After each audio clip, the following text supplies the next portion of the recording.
All right, welcome to this video on symmetries that deal with reflection symmetry, rotation symmetry, and translation symmetry. There's a note sheet that goes along with this, your blue note sheet. If you could take that out, it has the shapes on the back side, and it will help you with the names that we use. So there are 16 different shapes that we have as our main toolkit list of shapes. We have hexagons, kites, rectangles, scaling triangles, trapezoids, equilaterals, squares, isosceles, circles, rhombus, quadrilaterals, isosceles triangles, scaling right triangles, isosceles trapezoids, parallelograms, and regular pentagon. So as we go through all these shapes, make sure you are aware of what reflection symmetry means.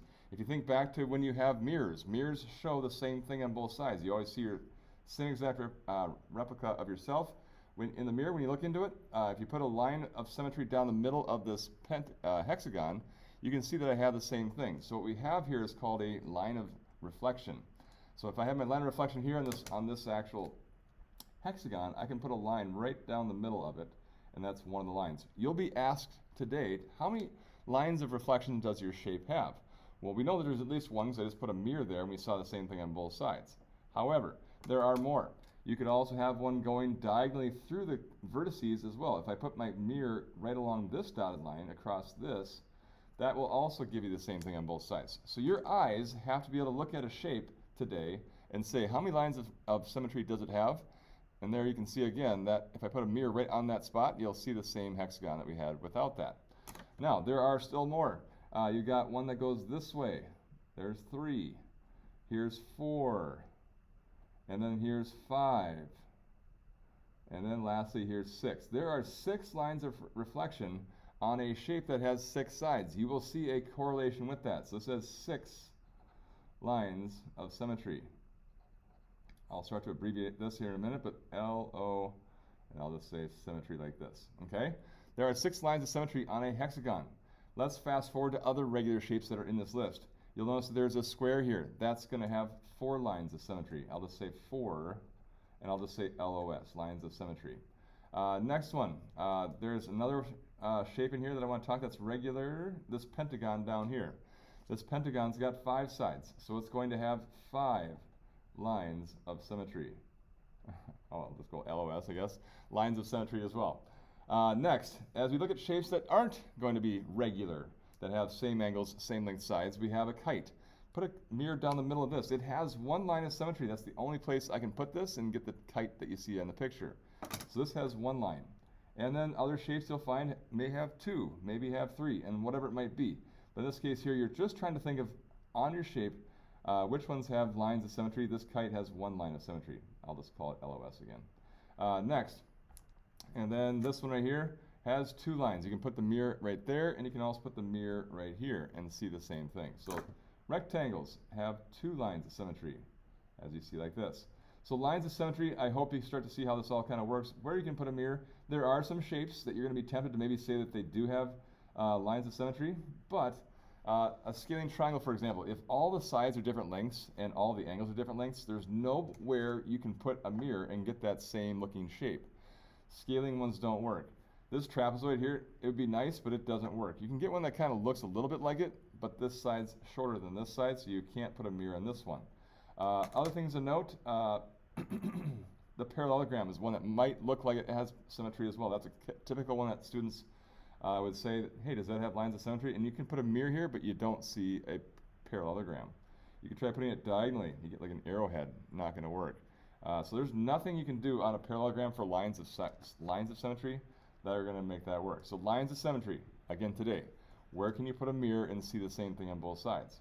Again, when it's regular, if it has 6 sides, it'll have 6 lines. Square had 4, pentagon had 5. All right, moving on. That's what we call reflection symmetry. The next topic you need to be aware of is rotation symmetry. As you look at these shapes, the same shapes we just talked about, we'll say, does it have rotation symmetry? Now, I've put a little dot in the corner of these so you can actually see this thing rotate, but we're saying how many times does this thing snap into place? So if I turn this hexagon a little bit, it snaps back into place when it looks like this. That was one little turn, and that made it still look like a hexagon. And you turn it again, it snaps in place again. I can do that 6 times, it'll snap into place till that dot is back to the beginning. So this thing has an order of 6, as it's mentioned sometimes in some websites about how you describe the rotation symmetry. But in our class, we're going to talk about how many degrees do I rotate this thing until it actually hits the next line. I'm sorry, until it snaps back in place. And in this case right here, if you rotate this thing from here, where that dot was, to right there, you'll do that 6 times. If you take 360 divided by 6, you'll get your degrees of rotation. What that is going to end up equaling is 60 degrees is what the rotation symmetry is going to be in this one. In this kite that you see here, as I rotate this thing, it never snaps into place. So you would say it does not have rotation symmetry. You can say 360, but 360 degrees is nothing special for a shape when it turns all the way around.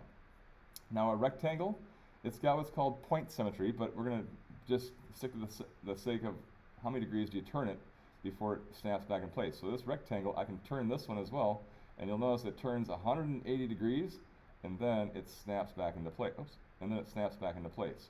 So keep in mind what it takes for a shape to rotate around, and you'll find that this one here rotated around 180 degrees. So the degrees of rotation here is 180 degrees. Scalene triangle, if it's ever going to have all different sides, different length sides, there's nothing similar about this thing as you spin it. So that's like a spinner on a game that you play where you flick the spinner and it spins. This is never going to snap into place the same way a hexagon can. So this has nothing also, so you're just going to say 360. As you try a trapezoid, this thing has some different length sides as well, so that's just going to be 360. If you see the equilateral triangle here though, the equilateral triangle, it has its own shape as well, and that can snap into place. If I take my shape right here and rotate that, it'll snap back in place when it goes to right here. So that means you can do that 3 times. So if you take 360 divided by 3, that will give you a degree rotation of 120 degrees. That's how that works.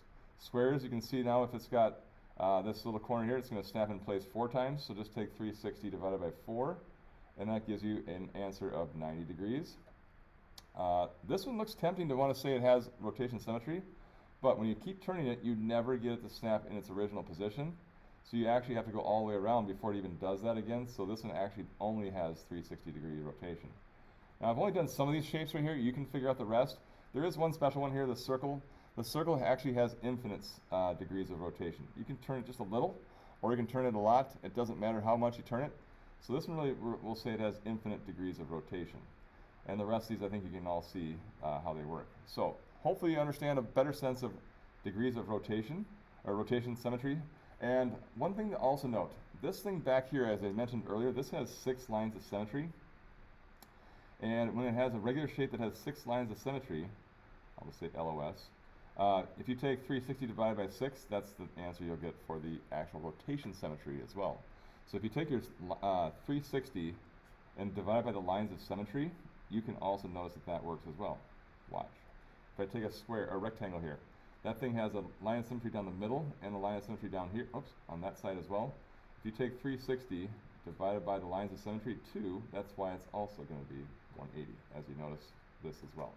So lines of symmetry can then be divided into 360, and that will also give you the rotation, or the degrees of rotation symmetry as well. So that's what we have. So how far you turn something to get it to snap in place, that was a 60-degree turn, so it has 60 degrees, 180, 90, and so on. Hopefully that helps with that. And now lastly, we'll talk about translation symmetry. Translation symmetry works like this. You'll see repeated patterns, and in this case here, like wallpaper, tile work that you see in stores or places that you've been, they have what are called tessellations. These are the repeated patterns that go on forever, we assume at least, and then you can pick them up and move them in some translational direction, and then put them back down and still have the exact same pattern that you had before. So here's a piece of the pattern here that I'm going to show you. That as I pick it up, I can take this thing and I can move it to the right if I want to, and it will still stay the exact same pattern.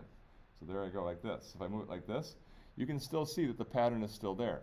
I can move it diagonally also. I can move it down this way and still have the pattern maintained. So whenever you can pick up a pattern, slide it to a new direction, like a translation, it'll say we'll say that it has translation symmetry. Here's one more, a couple more just quick examples right here. You can see this one's got a weird kind of shape too as well to it. If I slide it to the right, eventually it will snap, or in some direction here, I can get it to go back to Let's see if I can find it here. Right about here.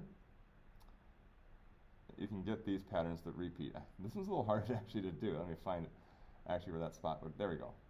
I could put it like right there, and that would be the pattern repeating as well. So you can take patterns, even like clothing that you wear.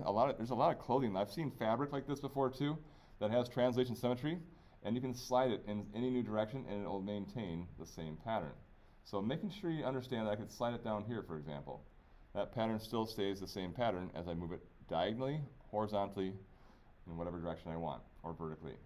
Lastly, there are some math, like a sine wave that we have here. This is actually a cosine wave, but as it moves up and down like this, I could pick this thing up and slide it in one direction horizontally also, and it would be the same wave repeated over and over. That's your translation symmetry.